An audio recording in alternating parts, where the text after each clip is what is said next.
Bom, gente, vamos lá. Então, vamos continuar a partir desse ponto aqui, né? Foi o ponto que a gente parou na aula passada, certo? Então, a gente vai dar uma rápida revisada aqui no conteúdo, no que a gente viu, né? Já está com um certo tempo que a gente não teve aula, né? A gente vai dar uma rápida revisada e continuar a partir desse ponto aqui, tá?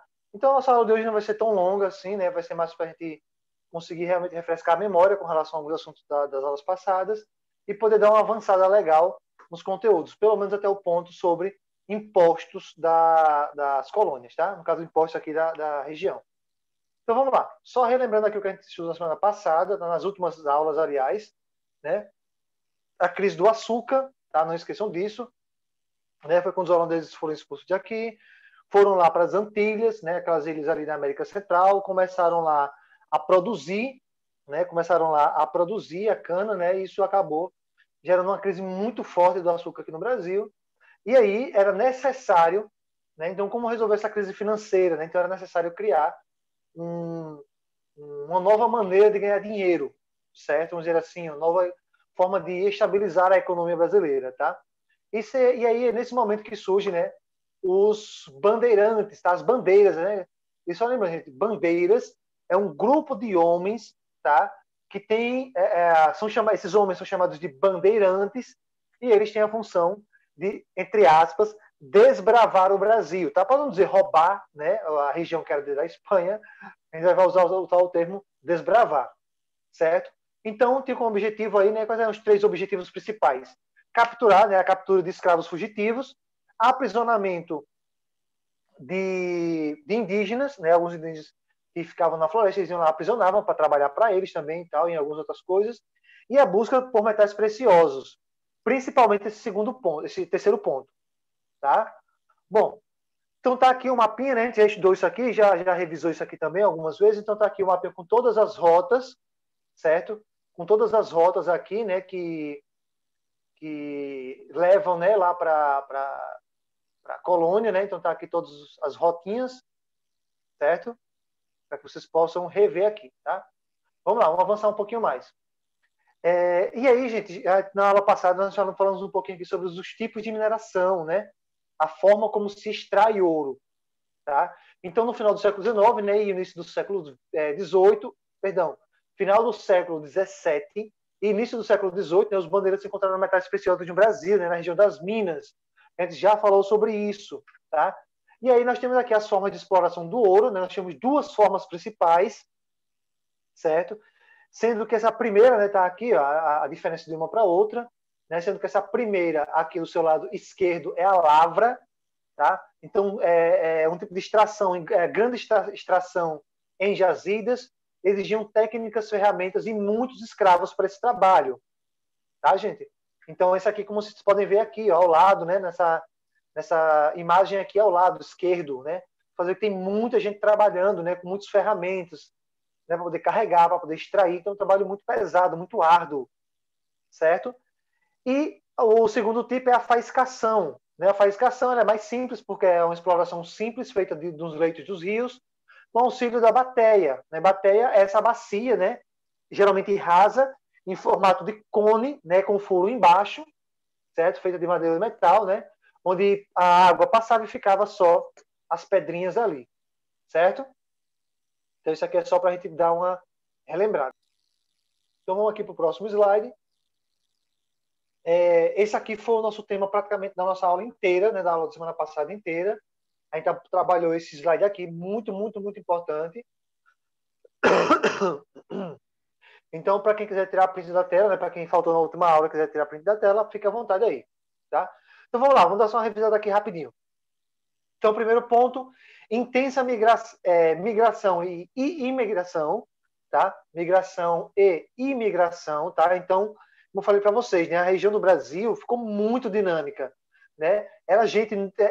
Havia uma migração não só no território brasileiro, né, de um lado para o outro ali, mas também havia uma migração muito forte, tá? Havia uma migração muito forte de fora do Brasil para dentro do Brasil, certo? No caso do exterior para o Brasil. Como eu falei para vocês nas últimas aulas, muitos estrangeiros vieram para cá para o Brasil e muitos que vieram praticamente, entre aspas, pobres de lá, acabaram sendo ricos daqui, né? Era muito ouro que tinha nessa região das Minas, certo? Então, Obviamente, como a gente falou lá, né, aquele processo lá da lavra, né, que era aquele processo mais trabalhoso, necessitava de muita mão de obra. Então, aqui a gente já pode encaixar aqui, ó, no segundo ponto, né? Aumento na compra de escravos, certo? Então, aqui foi um dos momentos que mais teve o tráfico de escravos ficou forte, tá? Porque havia uma compra muito intensa de escravos para trabalhar, porque agora a gente não esqueçam, tá? Além do trabalho na região, naquelas poucas regiões que ainda permaneceram com o cultivo da cana-de-açúcar, né? Ainda tinha o trabalho nas jazidas, né? nas minas de ouro. Né? Então, um trabalho forçado, que exigia muita mão de obra. Certo?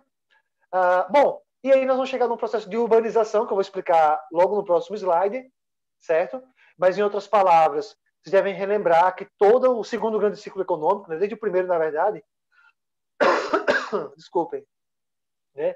Desde o primeiro grande ciclo, na verdade, né, que foi lá o do pau-brasil, até o da cana-de-açúcar, não esqueçam, gente, que foi um momento que o Brasil não tinha cidades, não tinham grandes casas, fórum, prefeitura, não tinha nada disso. O que era que tinha no Brasil nessa época? Era só era só vilas, né? Era mais zona rural, né? Era mais propriedades rurais, certo? E algumas pequenas vilas, então não tinha cidade. E vai ser nesse momento aqui, né, que vai começar a haver um processo de urbanização, né? Ou seja, de criação do surgimento das primeiras cidades, certo? E aí surgiu uma camada social, né, entre os escravos e os senhores, né? Eu até mostrei para vocês na última aula, né, aquele exemplo da pirâmidezinha social, né? Que na pirâmide lá da época do engenho era muito simples.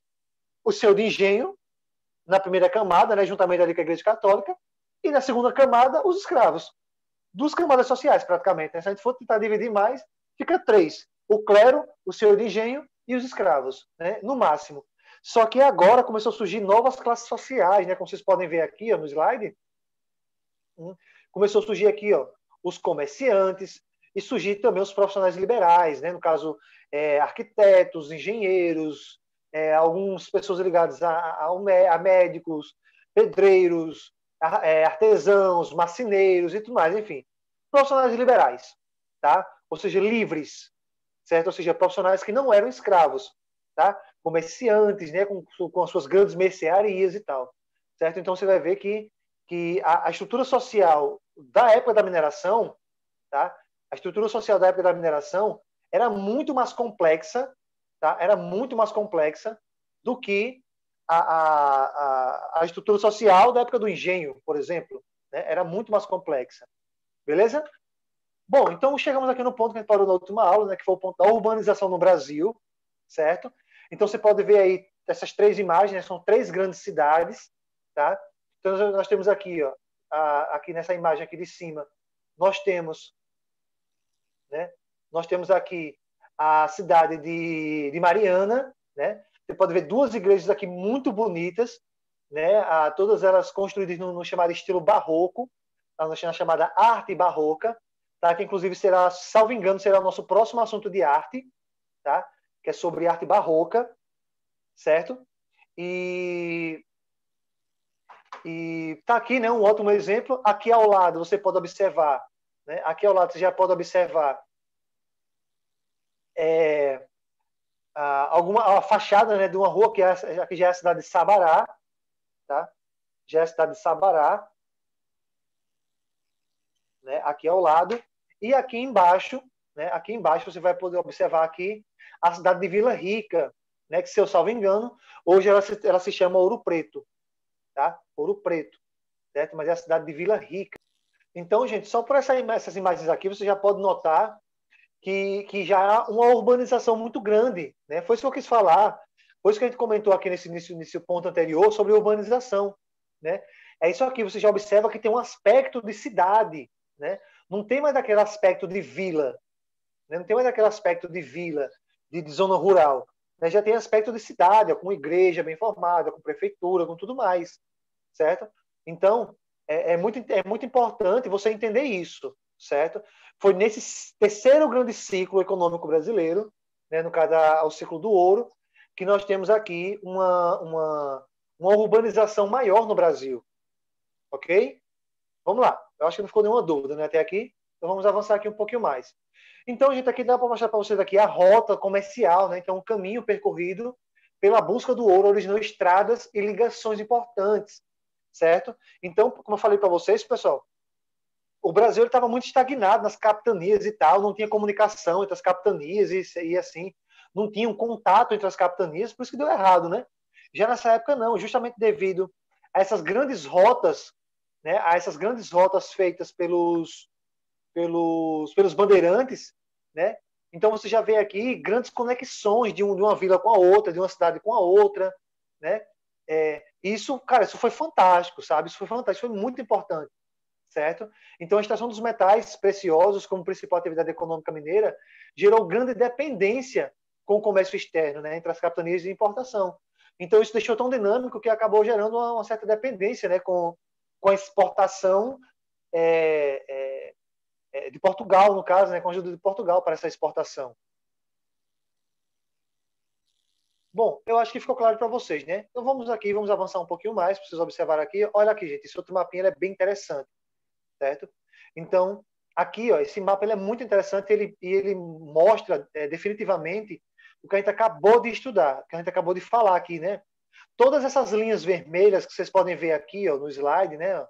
Todas essas linhas vermelhas aqui são as rotas, certo? São as rotas comerciais, são as rotas de ligação, de conexão entre as cidades, vilas e tudo mais, certo?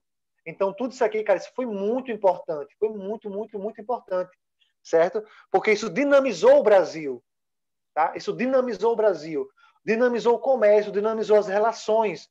Então, agora, aquele Brasil enfraquecido, porque não tinha comunicação com as outras, né, com as outras vilas, com as outras cidades, a partir de agora começaram a ter essa conexão, certo? Começou a ter essa conexão, né? Passou a ter agora esse contato, essa integração, né? Como tem aqui no slide, é uma integração antes limitada, tá? Ou seja, agora foi uma integração intensificada, certo?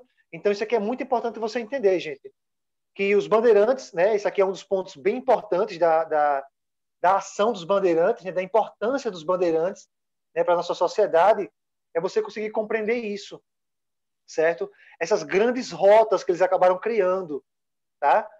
Bom, eu acho que está claro para vocês, né? Se não tiver, fica à vontade, pode ligar o microfone aí para perguntar. E aí vem uma coisa interessante. Lembra que nas aulas passadas eu tinha falado para vocês sobre uma certa profissão chamada de tropeiro, né? Chamada de tropeiro. Então aqui, gente, olha só, uma das comidas típicas de Minas Gerais, né, é o feijão tropeiro. E você sabe como é feito e por que tem esse nome, né? E, gente, por um simples motivo. Olha que legal isso aqui. Os tropeiros era quem abastecia as cidades. Então, era como se fossem os transportadores, eram as transportadoras da época, eram os tropeiros. Então, eram homens que levavam, né, que carregavam ali as mercadorias, os alimentos. Não só feijão, tá, pessoal? Não só feijão, mas feijão, carne, milho, enfim. Até porque a região das Minas era uma região que ainda não tinha bem estabelecido bem uma produção interna, sabe? Então, era preciso levar alimentos, principalmente do Nordeste, para lá.